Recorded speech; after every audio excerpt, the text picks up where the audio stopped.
to my fellow researchers and to our respected advisor, Dr. Puranan, and of course to our honorable panel members. A pleasant afternoon to all of you. I am Benny Mbaan, and today may I present to you my research proposal entitled Exploring the Lived Experiences of the LGBTQA plus students in a physical education class, a phenomenological study. This research study is anchored on the problem that due to the evolving recognition of the LGBTQA plus student at present, it has raised issues on gender disparity taking place in education, culture, arts, and sports. With that, the responsive basic education policy is hoped to be at help and enforce while it challenges educators, curriculum makers, and school leaders to facilitate gender responsive action and to produce gender bias free curricula and instructional materials.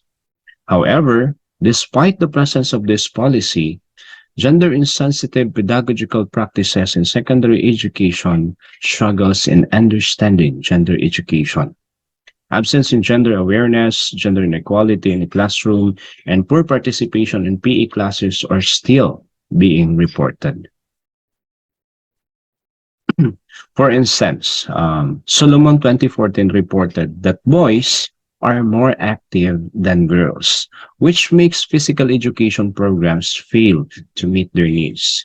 In addition, Greenspan et al. In 2019 also cited that physical activities were avoided by the binary students due to the unsafe and uncomfortable setting, and that harassment and bullying among LGBTQA plus students occurred in PE classes due to their gender expression. So given this problem, a careful gender-sensitive and gender-responsive action, improved pedagogical approach to teaching and learning, and a more educational setting should be offered. And if successfully practiced and observed, the LGBTQA plus students may receive the same physical, mental, social, and emotional benefits from physical education classes. Likewise, it will improve their overall well-being and strengthen their positive connection to school, to teachers, and to their peers. So, studies investigating gender bias and stereotyping in a school setting as well as gender-related programs are widespread, but literature on the benefits gained by the LGBTQA plus learners in the Philippines from those programs is still few and emerging. So teachers' pedagogical approach towards gender sensitivity and LGBTQA plus learners' experiences in physical education classes relative to gender expression also still appear to need considerable attention. Hence, it is of paramount interest to delve into the LGBTQA plus learners' challenges and struggles and validate their experiences by which gender-related policies and programs, as well as gender-responsive action, can be reviewed, modified, developed, and implemented. So the following is, or to aid in the studies analysis interpretation, the following will be the topics for related review. First, the physical education curriculum in the Philippines. This is to provide background on what instructional content and PE activities are to be learned and performed by students in PE class. Second, the physical education environment. So to give description as to how physical education environment or setting in the Philippines look like, wherein physical activities take place. Third, the LGBTQA plus and their gender expression. So to supply information to the on the different gender expression that are being recognized at present. Third, gender in education, gender in culture, gender in arts, gender in sports, to inform of the role and gender condition of gender in education, culture, and arts and sports. Next is the coping mechanism of the LGBTQA plus students in physical education classes to confirm insights as to the ways how LGBTQA plus cope up with their struggles and challenges experienced in a PE class. And lastly, best gender sensitive pedagogical practices to suggest gender sensitive pedagogical practices that can be effective in teaching and handling physical activities and in facilitating LGBTQA plus learners. So, to understand the lived experiences of the participants in physical education classes, given their gender identity and expression, this study will seek to answer the following questions. First, what are the lived experiences of the LGBTQA plus participants as regards participating in physical education classes? Next, how do the participants cope with the challenges in participating in physical education classes? And third, what insights can the participants share with the academe and the community as regards participating in physical education classes? So as for the theoretical lens of the study will be anchored on Igles's 1987 social role theory, so which states that children learn gender roles and gender stereotypes because of correspondence bias. Then, as PE curriculum remains to have physical activities that are viewed to be male dominated and female dominated, and LGBTQA plus students express feeling uncomfortable and unsafe and in performing certain physical activities. Hence, the social role theory can give light and answer to this phenomenon.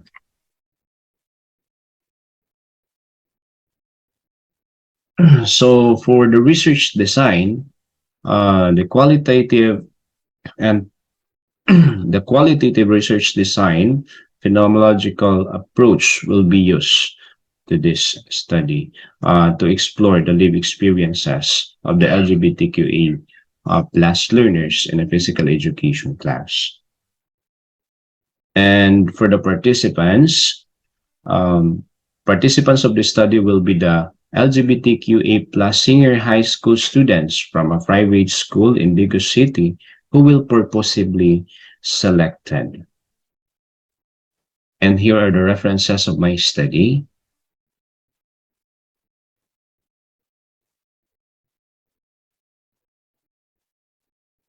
So thank you, and once again, good afternoon. God bless us all.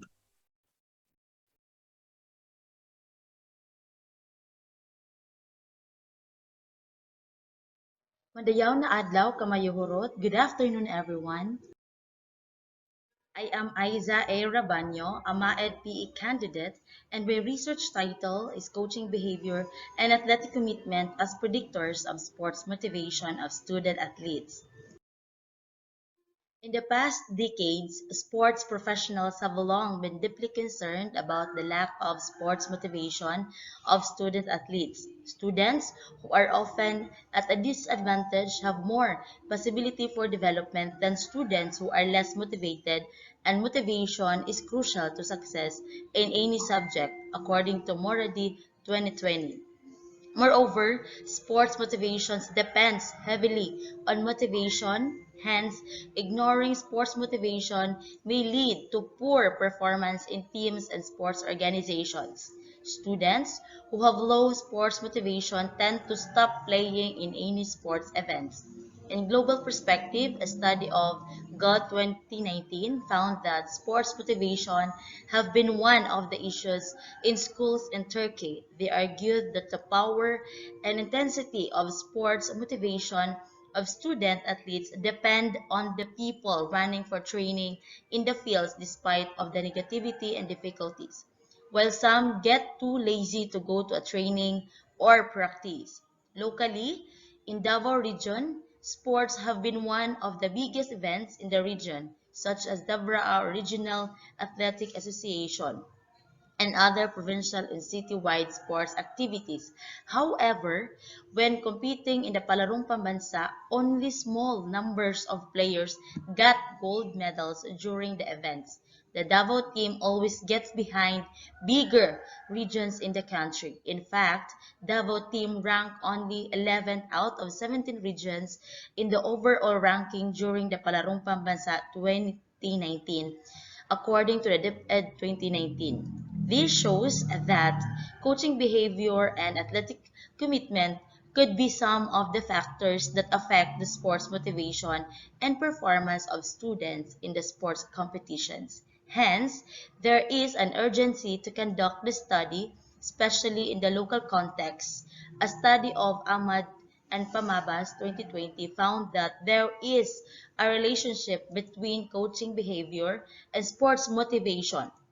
They possess that the relationship between coach and athlete must go smoothly because it affects the athlete's motivation, performance, and function during training as well as in competitions.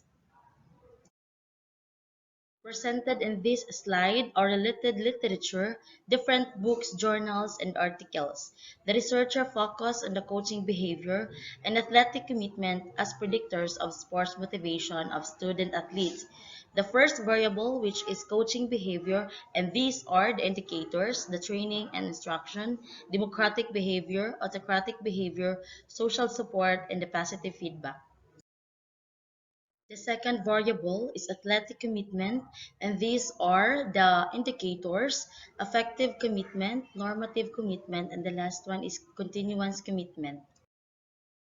And the last variable is sports motivation, and these are the indicators, intrinsic motivation, extrinsic motivation, and the last one is a motivation.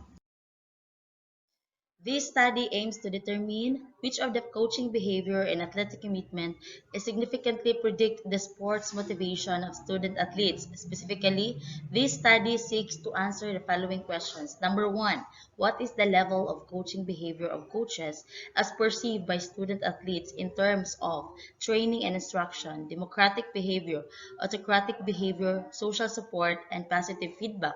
Number two, what is the level of athletic commitment of student athletes in terms of affective commitment, normative commitment, and continuance commitment?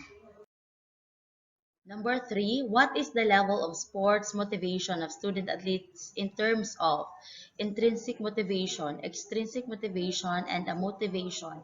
Number four, is there a significant relationship between coaching behavior and sports motivation and athletic commitment and sports motivation? Number five, which between the coaching behavior and athletic commitment significantly predict sports motivation? This study is anchored in Bass' 1985 theory of transformational leaders, which supports that transformational leaders display certain characteristics and behaviors such as showing concern and care for his or her members and stimulating them with intellect and skills to think about old problems in an innovative ways. Another theory, self-determination theory, that suggests that athletes with high levels of self-determination, such as high intrinsic and extrinsic motivations, tend to perform better than athletes with low levels. This is the figure 1, the conceptual framework of this study. The researcher will utilize a quantitative approach, particularly descriptive correlational design, which is concerned with establishing relationship between two or more variables in the same population or between the same variables in two populations, according to Creswell 2014. This research also employ correlational design since it measures the relationship between the independent variables and the dependent variable without the researcher controlling either one of them, according to Creswell 2014. Research participants, the respondents of this study, will be the 150 student athletes in any secondary schools within the division of Mati City, Davao Oriental for school year 2022-2023. I used a stratified random sampling since it involves dividing a population into a smaller groups or strata. The researcher will employ an adaptive survey questionnaire in gathering data. The said questionnaires will be self-administered by the researcher herself through an online platform, Google Forms, in adherence to public health protocols, as there is still an ongoing pandemic despite of the opening of full face-to-face classes. And of course, here here is the coaching behavior questionnaire from Zuzana Bista 2016 from University of Silesia, Poland, and the continuation of the coaching behavior questionnaire. And here is the uh, second variable, the athletic commitment questionnaire from Ben Jackson 2014 from University of Western Australia. And of course, the normative commitment, the indicator of commitment.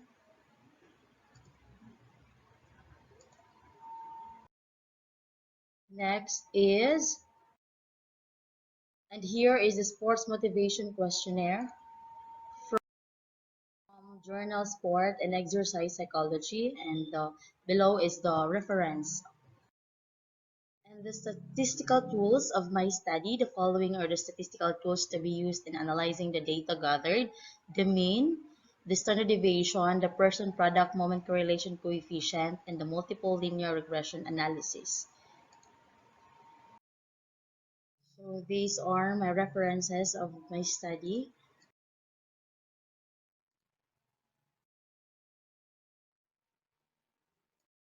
Again, I am Aiza A. Rabanyo, a MAED PE candidate, and my research title is Coaching Behavior and Athletic Commitment as Predictors of Sports Motivation of Student Athletes.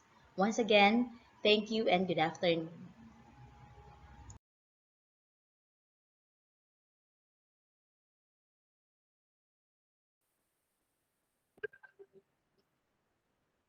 Good day, everyone. My name is Leonard D. Marquita.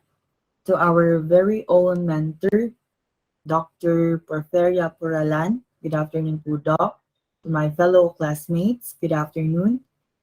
To our panelists for today's Research Public Forum, Dr. Brian Lee Canshaw, Professor Regine Joyce Rodriguez, and Dr. Jonathan Mancal. Good afternoon po. Without further ado, let me start with my research title, Motivation, Commitment, and Teaching Competency of MAPET Teachers. Allow me to read a quote according to Brad Henry: a good teacher can inspire hope, ignite the imagination, and instill a love of learning. The teacher is the cornerstone of the educational process. Teachers are responsible for providing students with knowledge, skills, and experience within and outside the classroom. Therefore, preparing the teachers to meet the demands and requirements of the teaching profession is significant in all educational systems. However, in the worldwide survey of school physical education, the report states that 18% of countries' PE teachers do not enjoy the same status as the other subject teachers, which means that there are clear indications of lower status of PE teachers compared with the other subject teachers, especially in Asia with 28%. An example in some countries from Western Europe demonstrates that 60% not able to underline their central role as PE teacher, and the other 20% are destroying the notoriety of PE according to their poor attitudes. Behind these reasons are the following: lack of identity, lack of commitment to teaching. Some teachers lack enough knowledge and less motivated to work. Besides that, teacher must also possess the motivation and commitment in their teaching and learning, which is a significant strategy for improvement and also to help students succeed in their learning. Teachers should develop their skills to become professionals. Its competency improves their understanding. And with high competency, the teaching and learning should flow smoothly and boost student learning. Professional competence of PE teachers is very important in order to increase quality standards in PE lessons.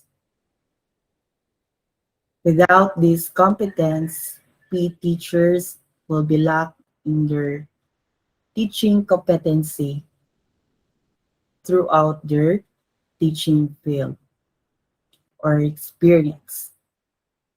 So there is a study to determine the level or the influence of motivation and commitment of MAPE teachers in their field of teaching. These are the related topics, which are the intrinsic teaching motivation, along with identified, introjected, career, external, and teaching a motivation.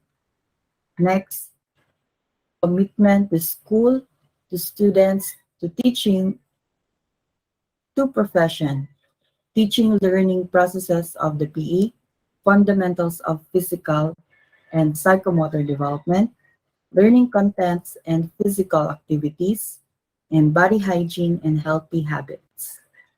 For my research questions, this study aims to determine the influence of motivation and commitment on the teaching competency of MAPE teachers. This will seek answers to the following questions. Number one, what is the level of motivation of MAPE teachers in terms of intrinsic teaching motivation, identified teaching motivation, introjected, career, external, and teaching a motivation? Number two, what is the level of commitment of MAPE teachers in terms of commitment to students, to teaching, to school, and to profession?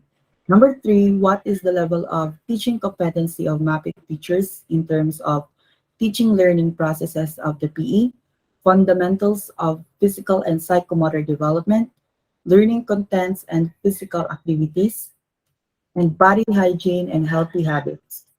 Number four, is there a significant relationship between motivation and teaching competency of MAPE teachers? Is there a significant relationship between commitment and teaching competency of MAPE teachers? Number five, which between the motivation and commitment significantly predict teaching competency? For my theoretical framework, I have Medley's theory. The teacher competency was viewed as any single knowledge, skill, professional value position, the professional of which is built to believe to be relevant to the successful practice of teaching.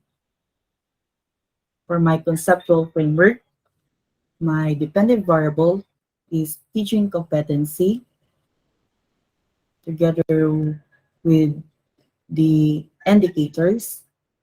On the left side are the two independent variables, which are motivation and commitment, together with the indicators. For my research design, I use quantitative research and descriptive correlational research design.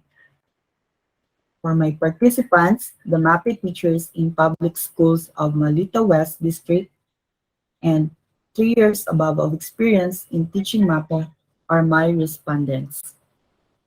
For my statistical tool, mean, standard deviation, and multiple regression will be used. For research instruments, these are the following: scales, or my survey questionnaire, motivation, commitment, and teaching competency. Thank you for listening, and good afternoon once again.